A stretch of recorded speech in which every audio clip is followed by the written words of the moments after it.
ఇవాళ returnable plots 5-10 సంవత్సరాల క్రితం ఇచ్చినటువంటి వాటికి రిటర్నబుల్ ప్లాట్స్ లేవు. ఇవాళ కొత్తగా సేకరణ చేయాలనేటువంటి ప్రయత్నం చేస్తున్నారు, చేస్తారు కూడా.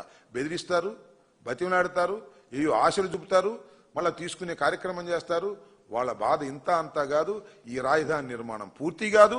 రైతుల గోడు వినేవాళ్ళు లేకుండా పోతాడు. సామెత చెబుతారే, అక్కర తీరిన తర్వాత సామెతలాగా ముందు భూములు ఇచ్చేటప్పుడు మాత్రం అద్భుతంగా త్యాగమూర్తులని చెబుతారు. భూములు ఇచ్చేసిన తర్వాత వాళ్ళని సిఆర్డీఏ చుట్టూ తిప్పుకునే కార్యక్రమం, పలకరించే కార్యక్రమం లేని ఒక దీనస్థితికి నెట్టబడేటువంటి కార్యక్రమాలు జరుగుతూ ఉన్నాయి. దీన్ని గమనించాలని ఇప్పటికైనా నారా చంద్రబాబు నాయుడు గారు ఈ రాజధాని నిర్మాణంలో ఆయన చేస్తున్న తప్పులను గమనించి రైతులకు మేలు చేసే విధంగా తక్షణమే చేయాలని కూడా మేము డిమాండ్ చేస్తున్నాం. రైతులకు తక్షణమే రిటర్నబుల్ ప్లాట్స్ ఇచ్చి రిజిస్టర్ చేయాలి. ఎందుకు సమాధానం చెప్పండి? 10 సంవత్సరాల పాటు వాళ్ళు మీరు రిటర్నబుల్ ప్లాట్స్ ఇవ్వకుండా ఎందుకు అడ్డుపట్టారు? మేము ఒక 5 సంవత్సరాలు ఉన్నాం అనుకోండి, అది వేరే విషయం. మిగతా సంవత్సరాలు ఏం చేస్తున్నారు మీరు అడుగుతా ఉన్నా. ప్రభుత్వం అధికారంలోకి వచ్చిన తర్వాత మీరేం చేస్తున్నారని అడుగుతా ఉన్నా. కేవలం ఇంకా సేకరణ చేయాలనే ఉద్దేశం కానీ సేకరణ చేసినటువంటి భూముల పరిస్థితి మీరు పట్టించుకోవడం లేదు.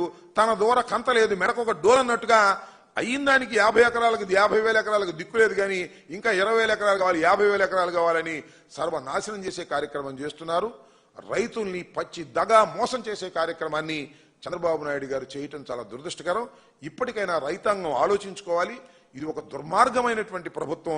ఏదో మీరు అమరావతిని దెబ్బతీస్తున్నాడు జగన్మోహన్ రెడ్డి, అది ఇది అని మీరు చాలా అనుకున్నారు. అసలైన అమరావతి రైతులకు విలన్ ఎవరైనా ఉన్నారంటే అది ఖచ్చితంగా నారా చంద్రబాబు నాయుడు గారు తప్ప మరొకరు కాదు. రైతుల మేలు కోసం కాదు, కాంట్రాక్టుల మేలు కోసం, జేబులు నింపుకోవడం కోసం, అప్పులు తెచ్చుకోవడం కోసం అమరావతిని ఉపయోగించుకుని ఈ రకమైన దుస్థితికి తీసుకువెళ్లే ప్రయత్నం చంద్రబాబు నాయుడు గారు చేస్తున్నారనే విషయాన్ని దయచేసి గమనించాలని ఈ సందర్భంగా కోరుతున్నాను.